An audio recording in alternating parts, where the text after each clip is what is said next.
서비스라고 하는 게 어떤 거냐면 이런 겁니다.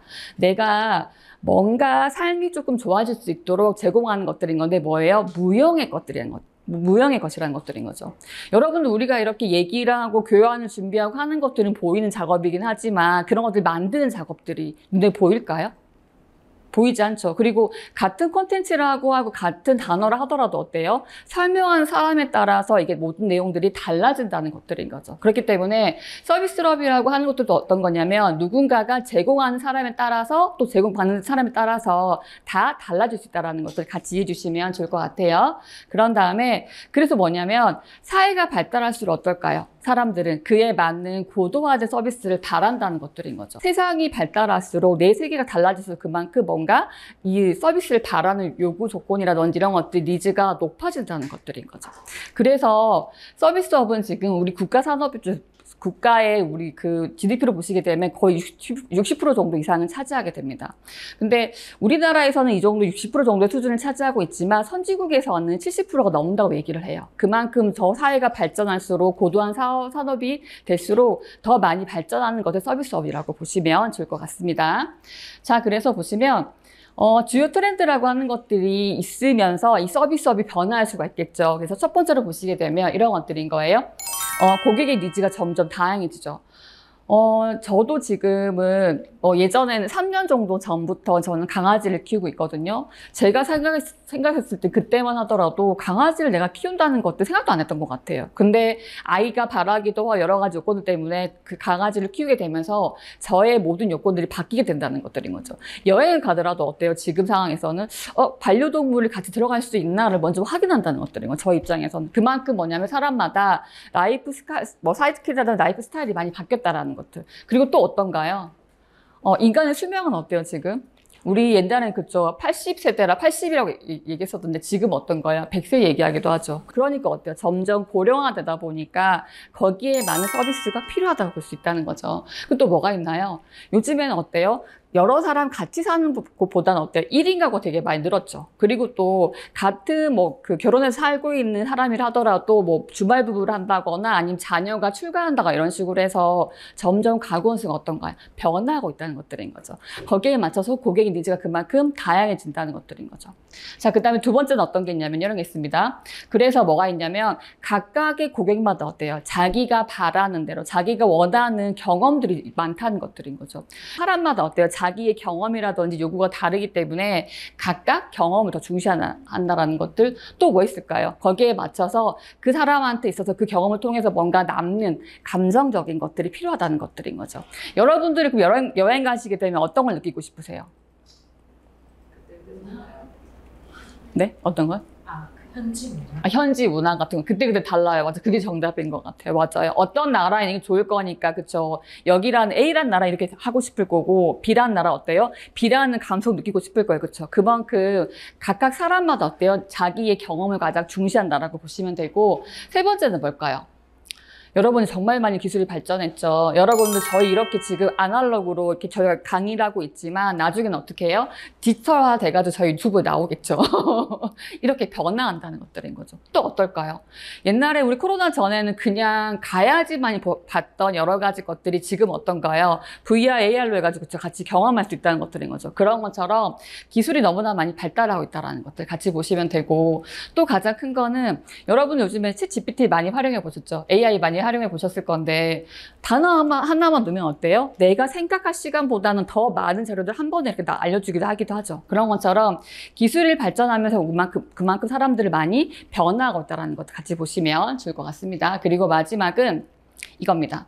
그래서 어때요? 우리는 인건비가 많이 상승하기도 하죠. 요즘에 우리 시급 때문에 많은 여러 가지 말도 많기도 하고 초등학교 교사 월급이 시급으로 만약에 내가 대체하게 된다면 그건보다 못한다라는 그런 비교도 있기도 합니다. 그런 것처럼 뭐냐면 인건비가 자꾸 상승하기도 하고 원가 같은 거라든지 원자재 상승하다 보니까 어때요? 우리는 점점 인력 부족에 대해서 많이 대응하기도 하죠. 그래서 요즘에 음식점 가보게 되면 어떠세요? 이렇게 음식을 나눠주는 기계 같은 게, AI 기계가 있기도 하잖아요. 그런 것처럼 변화한다는 것들 같이 봐주시면 좋을 것 같습니다.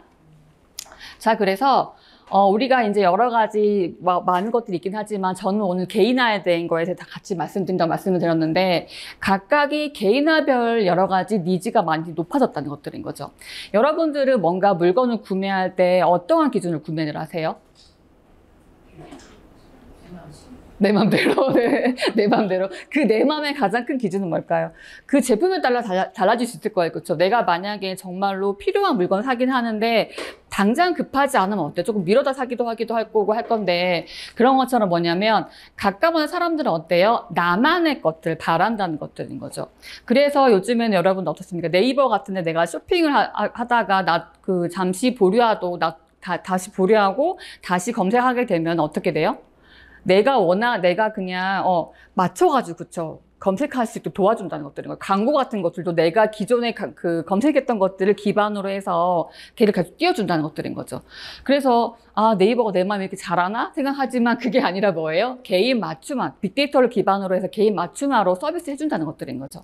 그런 것들 점점 더 많이 진화하기도 하고 또 유튜브는 어때요 여러분들? 알고리즘이라고 얘기하죠. 그렇죠? 내가 검색한 키워드에 맞춰가지고 그렇게 항상 나한테 추천해 준다는 것들인 거죠. 그렇게 변화하고 있다는 것들이 필요하고 그래서 뭐냐면 내가 개인화된 브랜드에 대해서 내가 조금 더 구매할 수 있는 가능성이 좀 더 높아진다는 것들인 거죠. 그래서 나한테 잘 맞춰주는 것들, 나를 잘 이해해주는 브랜드를 더 선호한다는 것들인 거죠. 그래서 여러분께서는 왜 단골집에 가잖아요. 왜 단골집에 가세요? 그쵸. 굳이 내가 이 사람이 나를 모른다 하더라도 어때요? 나한테 맞춰가지고 뭔가 서비스 제공해 준다는 것들인 거죠. 그쵸. 굳이 내가 얘기하지 않아도, 이거 좋아하니까 더 줄게라고 갖다 줄 수 있다는 것들인 거. 그런 것처럼 뭐냐면, 점점 나를 알아주는 서비스가 좀 더 필요하다는 것들인 거예요.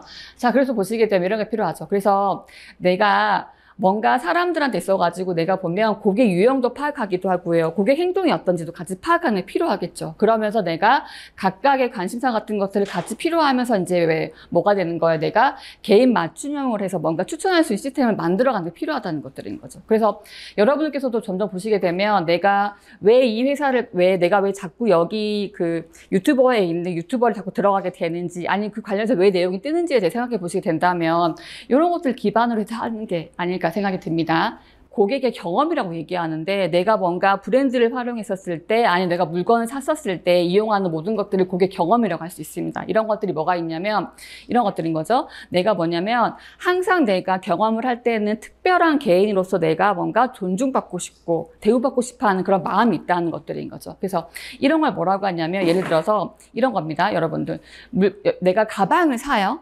여러분 가방을 사면 어떻게 사세요? 그냥 예쁘다고 사시는 거 아니죠. 그쵸?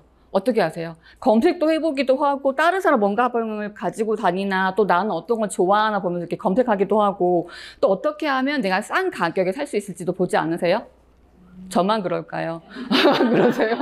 뭔가 옷을 살 때도 그러지 않으세요? 내가 요즘엔 어떻게 많이 하냐면 사람들이 오프라인에서 옷을 막 고르고 난 다음에 나중에 어떻게 사요? 온라인 산다는 것들인 거죠. 그게 뭐예요? 고객 경험이라는 것들인 거죠. 내가 직접 가서 물건을 만져보고 입어본 다음에 다 확인한 다음에 어떻게 해요? 온라인 사는 것들도 이것도 똑같이 사람의 고객 경험이라는 것들인 거죠. 그래서 뭐냐면 우리는 가방을 구매하기 전까지 뭐 잡지도 왜냐면 여러 가지 잡지도 있을 거니까 잡지도 보기도 하고 인터넷도 보기도 하고 사람들 것도 보기도 하고 막 시장조사를 하면서 나만의 뭐예요? 물건을 산다는 것들인 거죠. 이걸 뭐라고 하냐면 우리가 고객 여정이라고 합니다. 그래서 우리가 뭔가 쇼핑을 하는 것들, 고객이 서비스를 체험하고 하는 모든 것도 우리가 고객 여정이라고 하는 것들인 건데 이거 뭐냐면 고객이 각각의 브랜드 아니면 기업들, 장소에 대한 여러 가지 경험들 얘기하는 것들을 고객 여정이라고 볼 수 있습니다. 그래서 이 고객 여정이라고 하는 것들을 우리가 이렇게 말을 많이 합니다. 쭉 보시게 되면 제가 설명드린 것처럼 각각의 모든 쇼핑의 여러 가지 경험 이런 것들, 서비스 같은 것들을 내가 여행과 연결 짓는 것들인 거죠. 연결 지은 다음에 어떻게 하는 거냐면 그 각각의 접점마다 나는 어떠한 기분이었는지, 어떠한 기준으로 선택했는지, 어떠한 감정인지에 대해서 생각하는 것들 고객 여정 지도라고 보시면 될 것 같아요. 자, 그래서 보시면 이런 것들인 거죠. 고객을 내가 제대로 이해하기 위해서 내가 이것도 설계할 필요가 있다는 것들인 거죠.